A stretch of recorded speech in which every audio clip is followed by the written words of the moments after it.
What's up, Terabytes? I'm Tara with Tara Simon Studios, and today for the very first time, I can't believe it, I'm going to be reacting to Rush, Tom Sawyer. This is basically a gateway song into progressive rock. I have so much to say about this, but before we get into it, if you are a singer or someone interested in learning to sing, all you need to do to have a humongous breakthrough is click in the description box below and get your discounted first online vocal lesson today with my coaches and I. We are just one click away from blowing your mind in 30 minutes.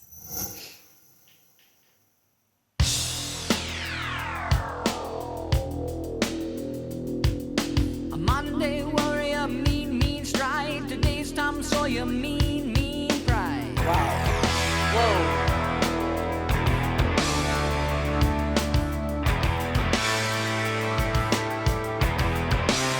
Oh my gosh, so many things I want to say. Right off the mind is not for him. Wow. Don't put him down as arrogant. Down. His reserve a quiet defense. Writing. Okay, listen. This verse is in 7/8 time. That already off the rip is wild to me. I love that. I love when musicians use more than just like a 3/4 or 4/4 time signature. It's elevated. It's really interesting. It adds this kind of tension to a verse that makes a chorus even pay off better than it normally would. But let's talk about Geddy for a second and his voice, because it's very forward, very thin, very almost shrill, especially when he goes the diphthong, nai, like that. But the thing that made me stop was actually a lyric.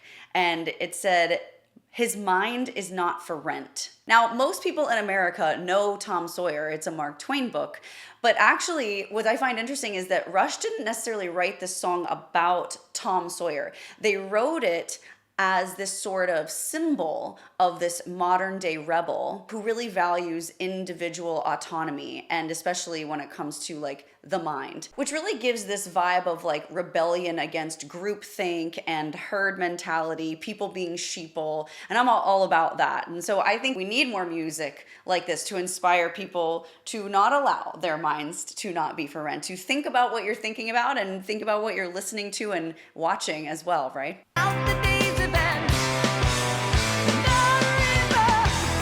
Nice.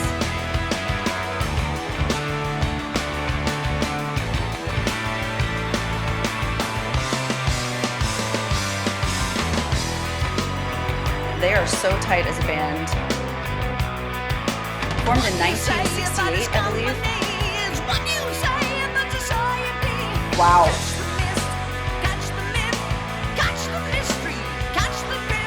Okay, vocally, that's really interesting. His catch, it goes almost into like this head voice fry just for a quick second. And Geddy is a tenor, obviously, you can hear that, right? Some might argue he might be even a counter tenor. He's got a range from C3 to C6, but there's this piercing tone. There's this shrillness almost about him. And actually, a lot of listeners don't like his voice. So I'm interested to know what you guys think of his voice in the comments.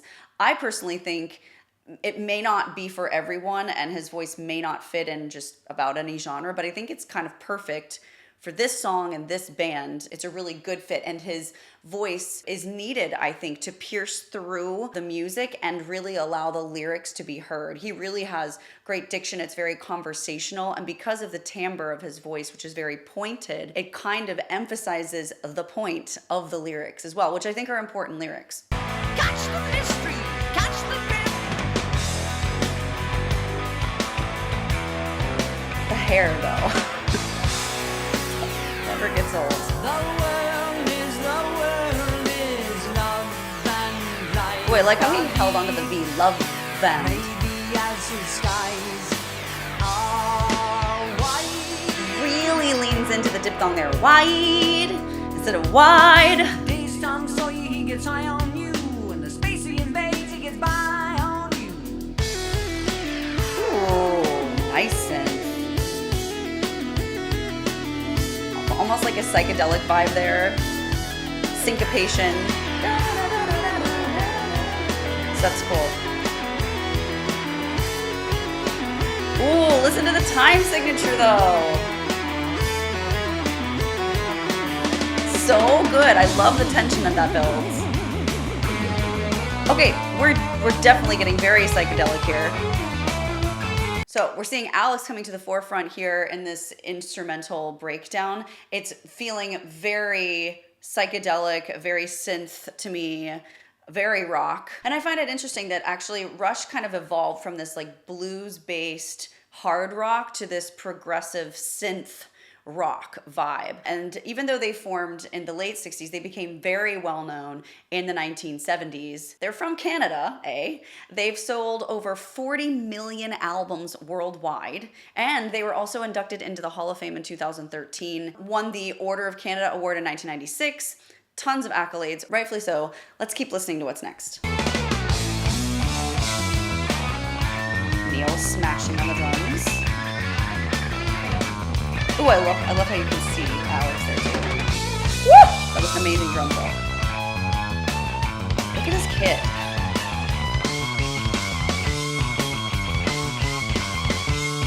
Yes! Oh, I love that time signature in this. It's so good. Oh my gosh.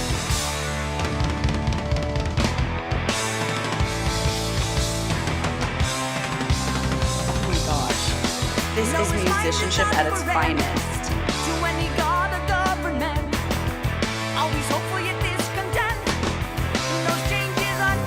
Are you noticing something? What are you noticing? What's the groove? How is it different? So in the hook, they go from 7/8 in the verse, time signature, to 4/4. It's like the tension builds, and for someone who's like basically just a lay listener, maybe you don't know music theory, maybe you don't even know what a time signature is. Time signature is the amount of beats in each measure that the song is sequestered to, and time signatures can change in a song, and this one does. It goes from 7/8, meaning there's 1, 2, 3, 4, 5, 6, 7, 1, 2, 3, 4, 5, 6, 7. The 7 up top is how many beats each measure gets. 1, 2, 3, 4, 5, 6, 7. And the 8 on the bottom tells you which note gets 1 beat. So the 8th note in this case gets 1 beat. Now normally, we're going a little deep into music theory here, but normally in 4/4, for instance, there's 4 beats. 1, 2, 3, 4, 1, 2, 3, 4. The 4 on the bottom signifies that a quarter note gets 1 beat. In this song, in 7/8 time signature, the 8th note gets 1 beat. The difference between a quarter note and an 8th note looks like this. They're literally taking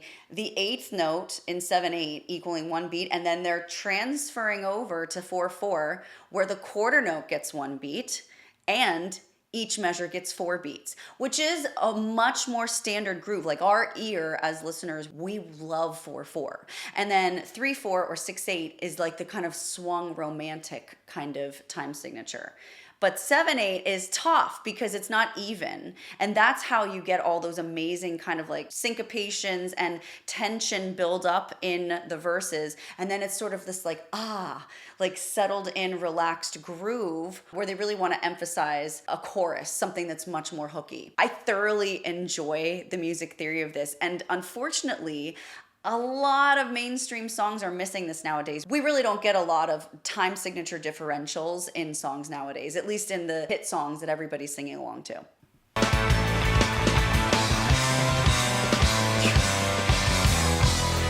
really crushing. And we also don't get really great musical interludes in songs that much anymore.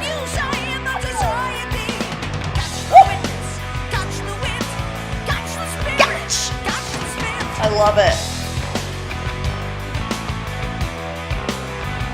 And do you hear the bass theme as well? Dun dun dun dun dun dun. It's so catchy too. I love the intricacies of this composition. It's not just great melody and great lyrics. The arrangement of each instrument being played is also almost its own song. It's almost its own whole vibe. Like I would be happily listening to that bass line because it's involved. It's got legs, it's got a life, it's got an arc. It's not just dun dun dun dun dun dun dun. Like there's more going on. It's more melodic than that. The psychedelic synths are speaking straight to my heart, I have to tell you. It really creates this atmospheric vibe where you can enter in and sort of ruminate on the lyrics. And his voice, Geddy's voice to me adds this sort of like intensity and this poignancy to the gravity of the lyrics. Like, yeah, it's almost like he's like poking at you when he's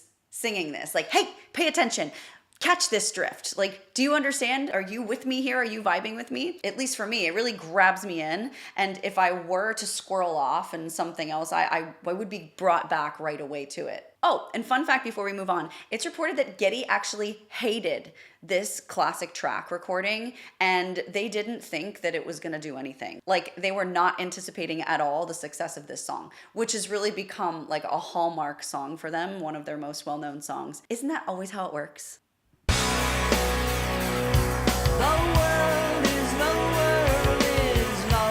and life. I love how he hangs on to that. It's weird, but I like it. He has his eyes are wide. Such a dip thought. Why? Exit the warrior, today's Tom Sawyer. He gets high on you and the energy you trade. He gets right on to the friction of the day. Really quick, light vibrato Geddy has. There's that synth. Classic.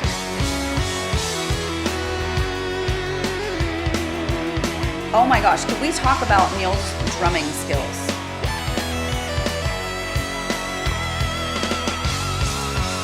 Oh my gosh.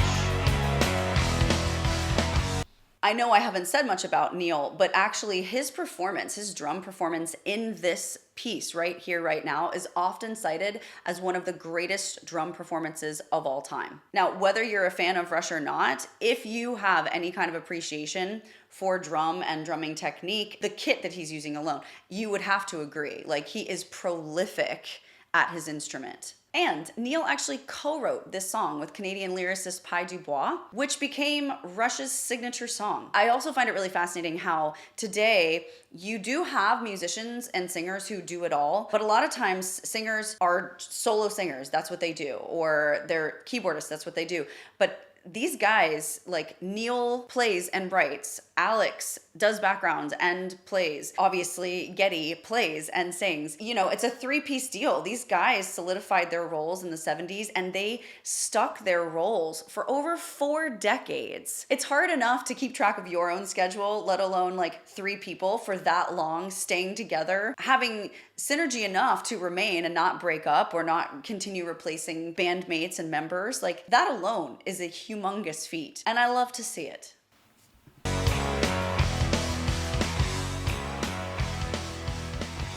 Fade off into landscape visual. I would love to know what you guys think in the comments below about Rush and this song specifically. What do you love the most? Do you love the psychedelic synths? Do you love the vocals? Do you love Neil's stellar drum performance? Do you love the lyrics? What was your favorite part about it and why? I can't wait to hear from you guys. And if you like this video, you're gonna wanna click on this playlist next. I love you guys, I'm so proud of you, and I'll see you on the next one. Bye.